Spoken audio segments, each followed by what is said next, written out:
Allergy season hitting hard as it's the middle of March here on Cards Hub 365, powered by Gray Bar on Sports Hub STL. I'm Joe Roderick, joined alongside by Brendan Schaeffer. Cardinals played a quick one today, B. Schaeff, 2-0 game down in Jupiter, and radio only for those that listen to the game, unless they just followed on the app. So the folks did not have to watch the putrid offensive production output of the Cardinals this afternoon. Yeah, nobody had to see it, so did it really happen, right? Maybe that's the angle that we could take on this. Yeah, it's kind of gotten to the point where I said, okay, now that we talked with Claves about this, these next 10 games or whatever it is, you start to become the team that you're going to be when the season begins. And hopefully by that performance that we just witnessed, didn't see it, but we heard about it. By that performance, hopefully tomorrow is the day that they're starting to become the team that they're going to be. But like we talked about before we got on the air here, Joe, this was like a big league lineup for the most part that the Cardinals put out there, and they got mowed down by the opposing pitching. Yeah, they the lineup that they threw out there today, you had Wynn, you had Donovan, Nootbaar, Arenado, Burleson, Gorman, and Victor. I mean, honestly, yeah, like the only one of the 9 in this lineup today, the only one that I would say right now is at risk of starting the season in Memphis is Michael Ciani. Well, I think either Ciani or Victor Scott, you can take your pick on the way that's going to play out. Obviously, Victor has had the better spring, but I think there's a higher barrier to entry for him. Like they don't want to rush him back to the bigs after kind of maybe doing it at the beginning of last season. So one of those guys could potentially be in AAA. But to your point, these are all guys that are either locks for the big league roster or in strong competition for it. So you'll see all 9 of these guys play in 2025 for the Cardinals at the big league level. And they had 2 hits against, to start the game too, 4 innings of a game against Paul Blackburn, who last year in baseball had an ERA close to 5. Yeah. So it's not what you want. Yeah, and again, like it's a new hitting coach, as Claves has mentioned, third hitting coach in the past several years that they've gone through. Right. And it's a case of you're not making changes, those kind of big changes in March and April, you're going to have to go through it. It's just a matter of, the big league players that you have, they got to start acting like big league players, and they got to, they got to showcase something here. Yeah, look, I mean, it's hard to get too fired up about it because it is still spring games, and that'll probably be true when you get to the very last spring game to say, oh, well, they got 2 hit. That stinks. You know what? There'll probably be a moment during the season where they get 2 hit. But we can't just come on here every single day and go, it's fine. Like, the offense isn't doing very much, and it's not a big deal. Like, I don't know. These games seem to happen with relative frequency to the Cardinals, and even though it's spring training, it's one of those deals where because the offseason was so bad, it was non-existent. You'd like to have something to be able to dangle the carrot in front of the fans in the spring training season and say, hey, here's what you have to look forward to a little bit. I'm very curious, Joe, what it's going to look like when we get to the regular season. I assume Cardinals fans will they'll be there like they always are for opening day. But after that, I'm just going to be really interested to see, after an absolute freeze out for the entire winter, and now the spring is kind of lackluster in a lot of ways, how much buy-in there's going to be from the fan base, because we hear from the folks on social media, and a lot of times, even the ones that are angry, those fans are the ones that are most likely going to be there anyway, whether it's to cheer or complain or let their voice be heard in whatever capacity. Like, those folks are going to be there. But what's Busch Stadium going to look like if Cardinals start the season in April and they're having offensive performances like we saw today, or like we heard today, to be clear? Yeah, the schedule to start the year too is It's not not the best first week of opponents for ticket sales. I don't know who I mean, Mike Trout, you should get him healthy the first week of April. So I guess, is that the selling point, to come out and maybe see Mike Trout for the last time? You maybe might see Mike Trout in the dugout before a couple games that he probably doesn't play in, right? That's a good selling point.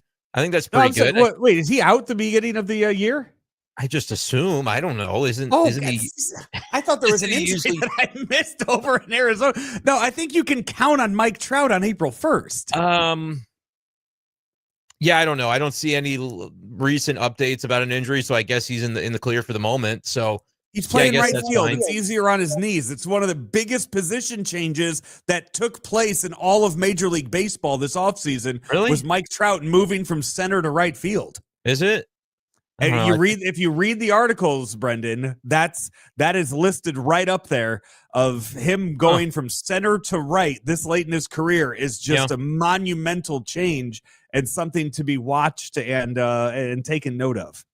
Well, I'm probably going to miss it when it comes to taking note of that one, but I regret that I won't be part of that conversation. I was expecting 1,000-word article on it for sportshubstl.com. You're not getting one of those. The impact that it makes in his career. Maybe if Lars Nootbaar moves to center field, you'll get like a 500-word article about that. But we'll see if that's actually just bluster right now, or if the Cardinals actually end up doing that. You might have to end up doing that, though, especially if the offensive performances like we're seeing or hearing about right now continue. It's a very difficult. Let's ask it this way. Are the current proceedings in spring training changing whatever your outlook was at all? Probably if it's changed, it's for the worse, because we're not seeing great pitching. Today, Mikolas was pretty good, but generally the last couple of days have been lackluster on the starting pitching front. The offense has had some games like this where they fall asleep and it's like, let's get to happy hour. Does it change anything for what you thought before this kind of stretch?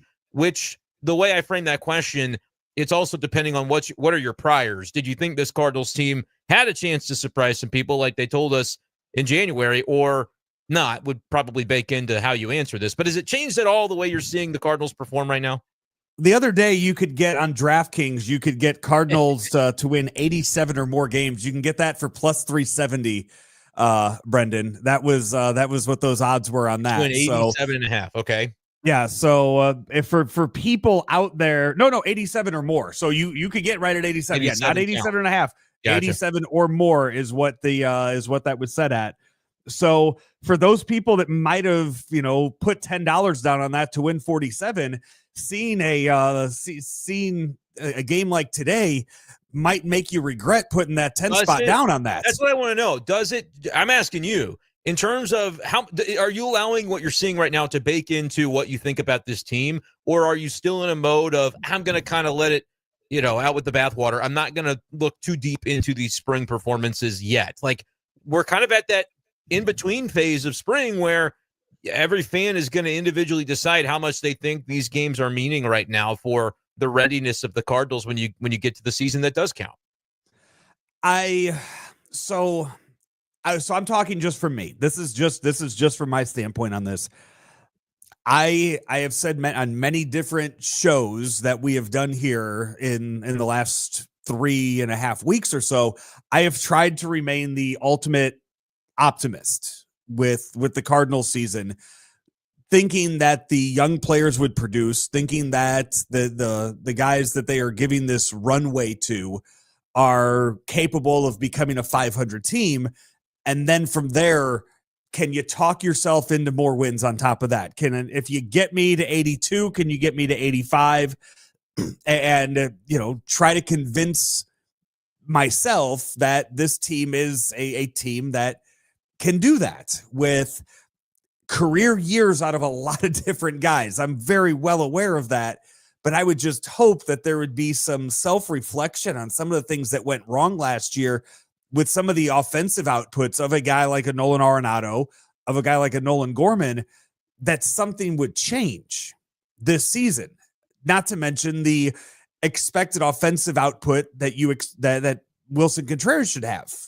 Changing positions, adding more muscle, not having to worry about catching a game anymore. Yeah. So with all of those things put out there, that's where I am trying to, I'm trying to talk myself into more than 81 wins on the year. Do you believe it though? Because like it's easy to believe I it. very much want to sit here, but no, okay. I want to sit here and say, hey, a week into the season, hey, I'll sit and watch them go up against the Twins and the Angels at home. You know, they're going to be, I'll see what that looks like.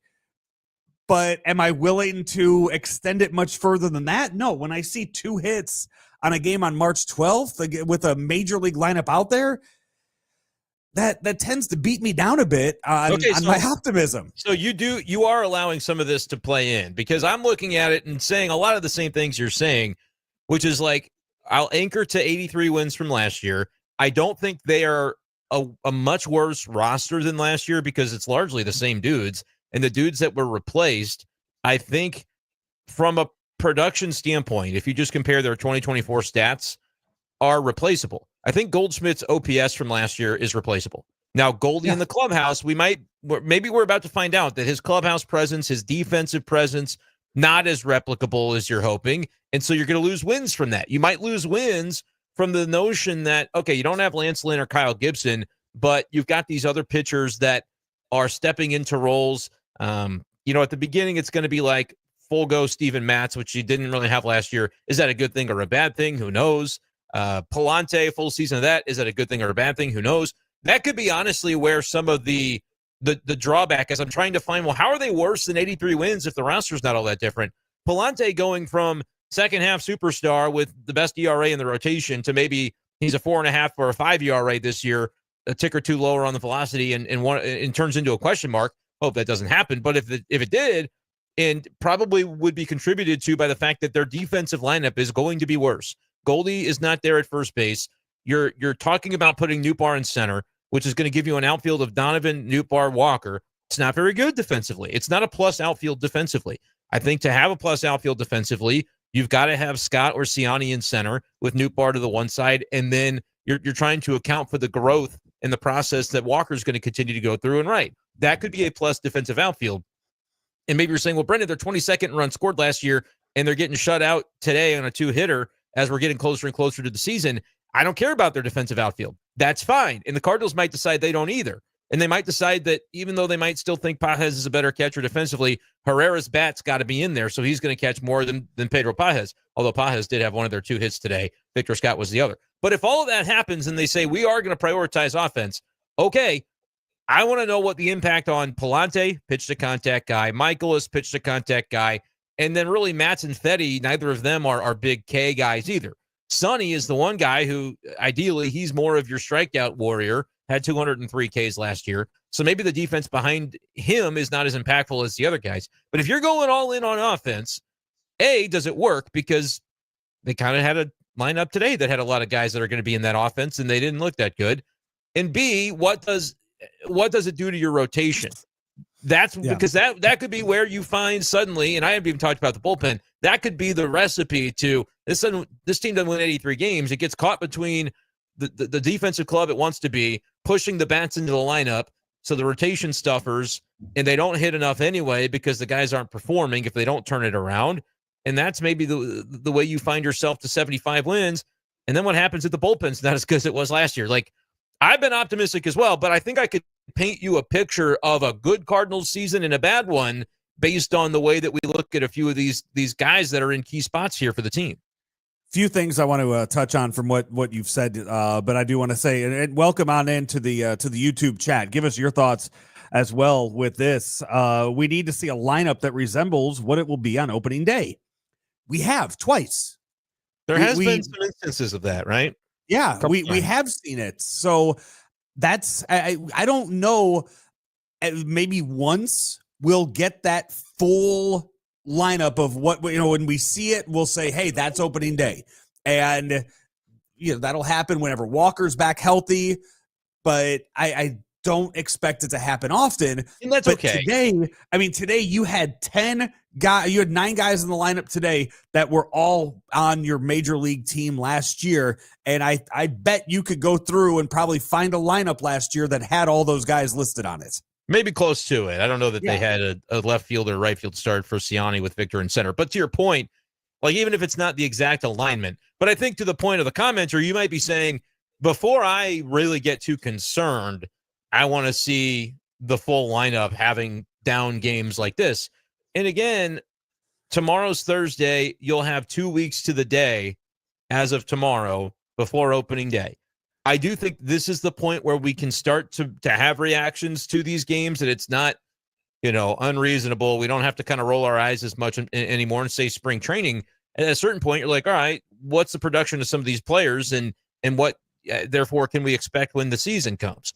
And you look at a lot of the guys that, at least from today's lineup, that are your mainstays, those are generally the guys that are kind of underperforming this spring. Wynn, Donovan with low OPSs, Nootbaar's down to a 700 OPS, Arenado is hitting 133. Burleson's been okay.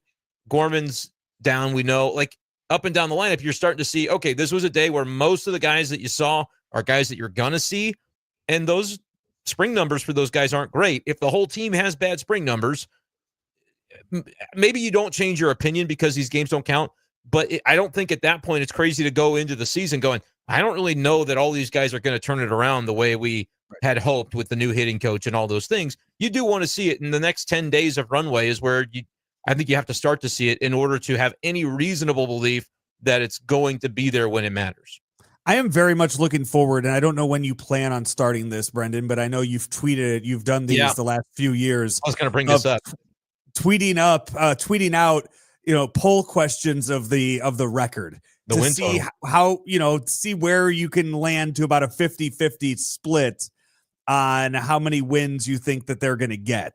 Yep. I'm very much looking forward to seeing when you start that. So we could talk about that. I start it to aim to try to end closer to opening day. And if fans are really optimistic, I can do maybe 2 in one day to try and speed things up rather than just do one per day. Like, if you threw it out there right now and you said, 70 wins? I mean, if you threw it out there today and started at 70 wins, we might be done pretty quick is my concern. That's my fear. I need to wait for a game where the spring lineup goes berserk, and then I can start it to try to, game the system just a little bit for people, because people are going to overreact after a day like this. If I put it out there today and I started it at 69.5 over under, you'd get over, but maybe not by a lot based on the way things are going. Do you start? I mean, which way do you go? I mean, are you starting it low, or are you starting? Yes. I mean, what I have always done it the same way, and it's not. I don't start it at the same number every year. I try to start it a handful or more lower than I think people could possibly go below. And in most seasons, that's not an issue, because a lot of times in recent years, Cardinals fans have actually been pretty optimistic. They were in the I think upper 80s maybe for last year and fell short. This year, I don't think that poll. I don't know if it gets above 500, but I try to start it really low and work up incrementally until we get at least half the population to say under, and that's when I stop it. I don't know if there's a number low enough to start it on that I'm not playing with fire a little bit, but I'm thinking 69.5 will be where I kick it off, which is maybe a reason that I should go ahead and start it later today or tomorrow, because we've got about 2 weeks till the beginning of the season, and that gives people time to get it into the 80s if they want to have faith in this Cardinals team, which still right now, I haven't given a win prediction yet, a win total, and I'm a little bit scared too, because like I said, Joe, I could paint either picture. I could paint the picture where the Cardinals have the guys that need to break right, and they're in the mix for a wild card spot or better. I could also paint the picture that I did just a few minutes ago, where if these go wrong, it's sort of an effect on the next thing, and it begins to be sort of a domino pattern, and suddenly you're looking at 90 losses again like you did 2 years ago. I could paint that picture very easily as well. I've said I think this Cardinals team has more variance than any in recent memory, and I'm going to include the 2023 team in that, knowing that they did lose 91 games. I don't think that team, in retrospect, really had the upside to win more than maybe 84, 85. I think this year's team could win 90 games. I think that ceiling exists. I also think the floor exists to drop below 90 losses, or I should say go above 90 losses and have a really bad year. I think there's a lot of variance in what we could end up seeing. Right now, DraftKings has them at 77.5. Yeah, as the over under. So what would you say on that as of right this moment? I'm not going to hold you to it. I'll let you pick a new number when we get to opening day. But I want to know. I already told you what I've already. No. You said you're trying to talk yourself into 81. Oh no, I've already. I already said 87 is plus 370, and if you throw $10 on it, you get 4. Yeah. So maybe you already did that. Yeah. Is what you're saying? Yeah. Okay. Yeah. But that doesn't mean necessarily that you're predicting 87. It means the odds are so favorable that you couldn't avoid it. That's right. A little bit of a different conversation. If you're talking about even odds, though, on 77.5 wins, clearly you're probably going to lean over, given that you like the sprinkle on 87 wins. Mm-hmm. But again, that kind of even shows the variance. Joe Roderick is sitting here going, I could see 87 to where, you give me some juicy odds and Joe's in on that. But the public betting line is 77.5, which tells you there's also theoretically below that for the Cardinals to potentially finish in the way that the public is viewing this team. Anywhere between 70 and 90 right now, if somebody told me, hey, Cardinals are going to do this, I would go, yeah, I believe you. It's possible for sure. And that just feels a little bit strange right now. 77.5, though, right now, I do think they can get to 78 wins. It's definitely a question of will they. But right now, I'll tell you, my season win prediction when I give it is, barring some injuries the next couple of weeks, it's going to be higher than 77.5. And Brendan, you might have to control the comments here for a second as we I can talk about it. Behind the scenes, I don't have control over it at the moment. Nobody does. I'm not logged in, so I can't do anything about it. Just a little inside baseball as we a little peek behind the curtain of what we're doing here. We can look at the ghost face comment for a while. That's fine. But yeah, so if you just go on wind on that, just little, the wind bands that they have on that, 75 to 80 wins for the Cardinals right now is plus 270. Yeah, that they're showing for that. 69 to 74 wins is plus 360, and then 81 to 86 wins is plus 330. So if you want to look at what the odds makers think of that, they think it's a little more likely to be that 75 to 80 range, right? Yeah, they're saying right there, right under 500 is what they're going with. Aaron's comment, I don't know if we can put it on the screen because we're having some issues. Aaron commented, not at the moment, no. 77.5 is hilarious. 40 is the win total after the last 5 games. Aaron, my advice to you would be, put your money where your mouth is then. If you think this team's winning 40 games, you can go find a jurisdiction of legality, not quite in Missouri yet, but soon. You could go over across the river and you can say, hey, it's going to be a rotten season. You can pick the Cardinals to win, a very, very small number of games and you'll be a rich, rich man. Otherwise, I don't know what you're doing here. Just mouthing off. So put your money where your mouth is, brother. That's all I'm saying. 68 or fewer wins. Go put your money where your mouth is. Okay, so right now on DraftKings, 68 or fewer wins. You could bet on 68 or fewer wins plus 475. Is that the lowest it goes? That is the lowest it goes. Well, yes. That's free money then, Aaron. I mean, if you think they're going to win 40 games and lose 122, then you should have no problem doing that. You've got 28 games of cushion. I couldn't recommend that more strongly if that's the way you feel. Yeah. So that's it's again, I mean, that's just kind of looking at what DraftKings has to offer in this. I will say this though. This is interesting. So I mentioned the plus 87 wins was where we were with the it was plus 370 for 87 or more wins. To make the playoffs, it's plus 360. Yeah, so I mean they're a strong underdog to be considered a playoff team, which is interesting to me because it's so wide open with the third wild card now relative to previous years, Like it feels like, or how many wild cards do they have now? 3, 4? I can't even keep track of how many. 3, yeah. So there are a lot of ways in, and for a team that I do think has a window to getting right back to where they were last year, around 83 wins, it's going to depend on what the rest of the league does. I think it's interesting though too, the perception of, what do you think about this? The perception of this division for years, it's been, I'm not going to say like a lazy narrative because at times it was true, but that the division is very weak and lousy in the National League Central. last year, you didn't have any 90-loss teams in this division. I think the Pirates were in last place with 76 wins. And I don't know if there's a team I would peg outside of St. Louis where you could say, oh, they're going to be demonstrably worse than they were last year. And I don't even think that about the Cardinals. So I'm kind of curious about that aspect of it, where like, where do the losses really come in this division if the Pirates now get a full season of Paul Skeens and they already won 76 games last year with a half a season of him. The Reds have some young talent. The Cubs, I think, actually made moves to get better in the offseason.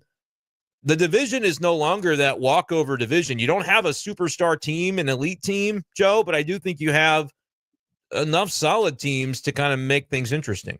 Yeah, the Reds, the Reds getting Terry Francona is right up there with a full season of Paul Skeens, I think, is the biggest storyline in the NL Central. He's a good manager. There's no doubt. He is. And I think he's going to get so much more out of those players, and just having his presence there is what's going to help. We'll get to the positives. We'll talk more about the positives. Do want to let you know though that Cards Hub 365 is brought to you by our friends over at Gray Bar, your distributor for electrical and datacom needs. Head on over to graybar.com for more information. Joe Roderick and Brendan Schaeffer here with you on Cards Hub 365 on Sports Hub STL. Miles Mikolas did have a good outing today. He goes 4 strong in the game, as Henry points out. Miles, good outing today. This team can compete in the division. They'll get off to a red hot start. Gorman finding his power. Nolan comes back. A healthy Wilson, Contreras for 150 plus. I don't know what the 150 plus is. Games. What games? Games. Yeah. Okay. I'll go games. I didn't know if it was hits, RBIs. No. He's talking having Contreras healthy for 150 plus games because he doesn't have to catch. Yeah. So if he starts 100 games at first and 50 at DH, that gets you to 150. I don't know if I would take the over on that, but I think he can get close to it if he's healthy all year for sure. Between first and DH, I mean, if he's healthy, 150 is more than ideal. For you made this comment though about him potentially being able to provide even more offense. What do you think his OPS will be this year as a first baseman? Because he had a really good one last year of 848. And I think if you can just replicate that, that's wonderful. I don't know if he's doing more than that. That would be a lot to ask, is kind of my thought. I think if he has more games, that means more power numbers. And I think over 850 should be, I think, easily expected. I think it's possible. I don't know about expected. I would wonder what the various places that do projections are putting out for him. I bet it's not 850. I'm not saying he can't do it. I'm saying I want to be fair and recognize that he was awesome last year on the rate stats when they had him on the field. Now it's just about getting him on the field and keeping him there. But I also think, too, last year, how many of those games, I mean, he came back real early from a broken hand, wrist, arm. Sure. And how much time did he spend, getting that groove back, too? Yeah. That kind of cost him maybe some of those power stats. No, I agree. And he would have been an all-star last year for sure if he had a fully healthy first half. But the 848 OPS was his highest since 2019 when he was an all-star with the Cubs. That year he had an 888. Yep. Yeah. But for his career, he's an 814. So but he's been above that both years with the Cardinals. So we'll see. For the record, the projections they have on Baseball Reference, 804 would be the projected OPS. I would absolutely take the over on that. But 850. If he gets 850, I think the Cardinals are going to be more than thrilled, because it's going to come with more home runs if he's at 850 for 145, 150 games. I just don't know if he's one of the guys that you can say, oh, he's going to be better next year or this year because he doesn't have to catch. I think he can be just as good, and I think he can sustain it because he doesn't have to catch, which is great. But it's also like that's the production you're getting from him with that 850 OPS is the games. It's the 150 that Henry mentioned rather than 110 or whatever it was last year. The Miles going out there, I mean, that gives you at least 5 or 6 days now that we don't have to listen to any talk of Miles Mikolas being done, being overrated. That was 5 innings, by the way. I mean, he went a full 5, just allowing 1 run, so that's pretty good. Yeah, so we're happy with that. That's something that we can kind of quell any of those things. But Just the for big 5 one days. of the day is Takoa Roby striking There out you go. 4 in his 2 innings of work, Brendan. He's gonna play for the St. Louis Cardinals this season. Look at that. You put him right there next to me. That's nice. I did, yeah. Takoa Roby's gonna debut this season. Knock on wood, if he has a healthy summer, he will appear for the St. Louis Cardinals this year. I have no doubt about that. He's got the stuff to do it. I don't know what role it's going to be. If it's going to be a case where he goes, if he starts in Memphis, because I think was topped out at Springfield previously, but clearly the spring he's having, like the stuff is there. I think they should send him to Memphis, watch his pitch count as he continues to build up, but get him to where he can throw 5 innings and see what that looks like. Wouldn't surprise me, Joe, to see him option to minor league camp before he makes another appearance, actually, unless they're starting to shift to looking really, really strongly for him to actually make the major league bullpen out of spring, which I don't know if that would be right or wrong. I don't know if there's a real chance of that, but I think sometime this summer he's going to appear in a game for the Cardinals, whether that's as a spot starter or a case where they think they can get more out of him in the bullpen. It feels like one of those deals where you're catching lightning in a bottle. You're finding him healthy for the time being, and you maybe don't want to waste those bullets too many at Memphis.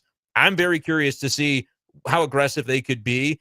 If they think relief could be a good target for him, it could be sooner rather than later. I almost would like to see them keep him in the minors in a starter role at first, because if that ends up unlocking him and keeping him healthy, the sky could really be the limit. We could be looking back at that trade deadline saying, hey, post-type sleeper, Takoa Roby's now healthy, and he's a guy who really should rise up the prospect rankings. Is he on the roster for the game on Friday? The breakout, I do not know offhand, but I can find it. Yeah, I was going to say, I can't remember if his name was on there or not. I know Quinn Matthews' name is on there, and so we will. It does look like Roby is one of the, or is he? No, he is not on there. Not on there is McGreevy, Roby, thinking about it too. I mean, I can't imagine they would have Marcelo. wanted Roby to throw again on Friday after throwing 2 innings today. So that makes sense to not be on there. Yeah. I forgot that was coming up so quick. No, I saw his name in the article by John Denton, but it was listing some of the guys that are the number 12 prospect according to MLB.com in the Cardinals system coming into this spring, and will not be. So, I don't know what that means. I don't know what he throw 2 innings today. If they don't get him beyond 2 innings soon, but he stays with the big league club for a lot longer in the camp, that tells me that they are looking at him more seriously for bullpen.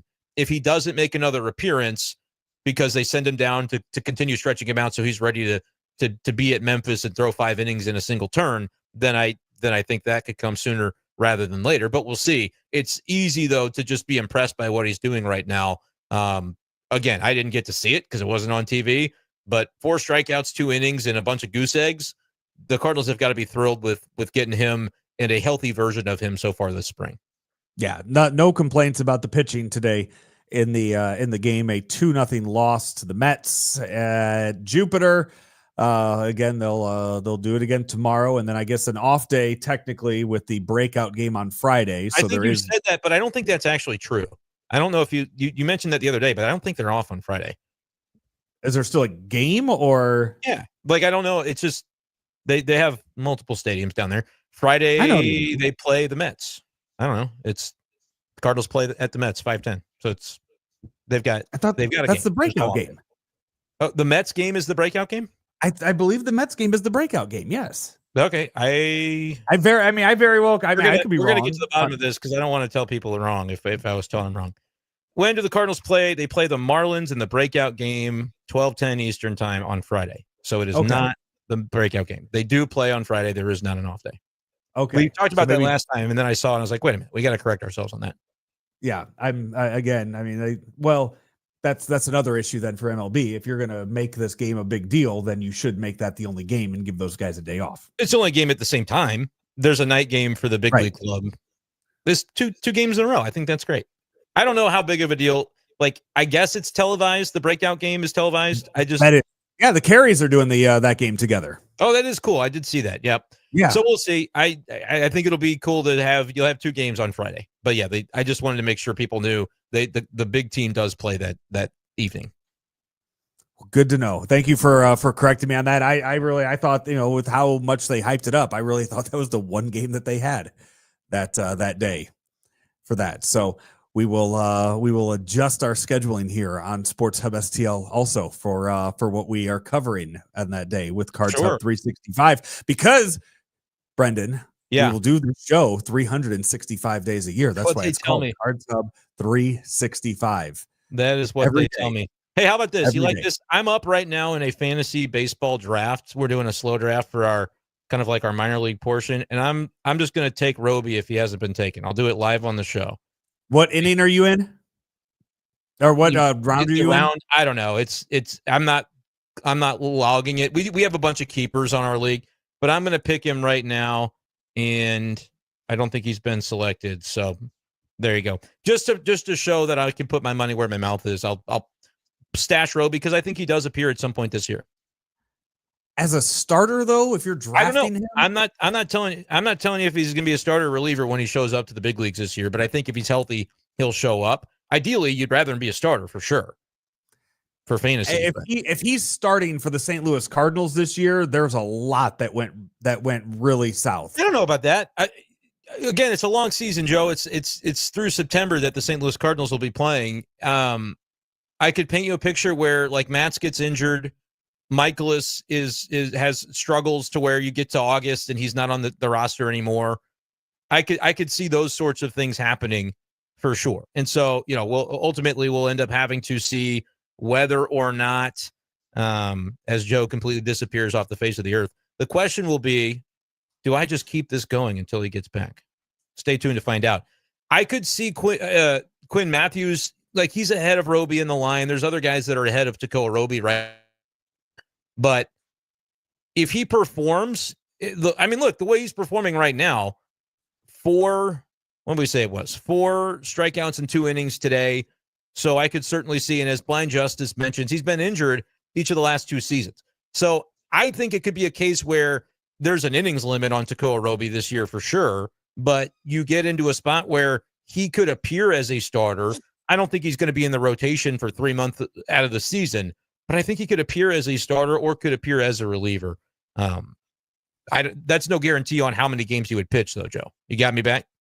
I do have you back as long as you can hear me as well. We are all good. So lots of great technical issues with this today, but we have made sure to still bring you a solid program here on Sports Hub STL. That is going to wrap up the show, though, for the day, Brendan. Make sure that nothing else does happen as we roll on here. But all good here for us on Cards Hub 365. We'll do it again tomorrow after the game is over once again. So for Brendan Schaeffer, I'm Joe Roderick. This has been Cards Hub 365, powered by Gray Bar here on Sports Hub STL.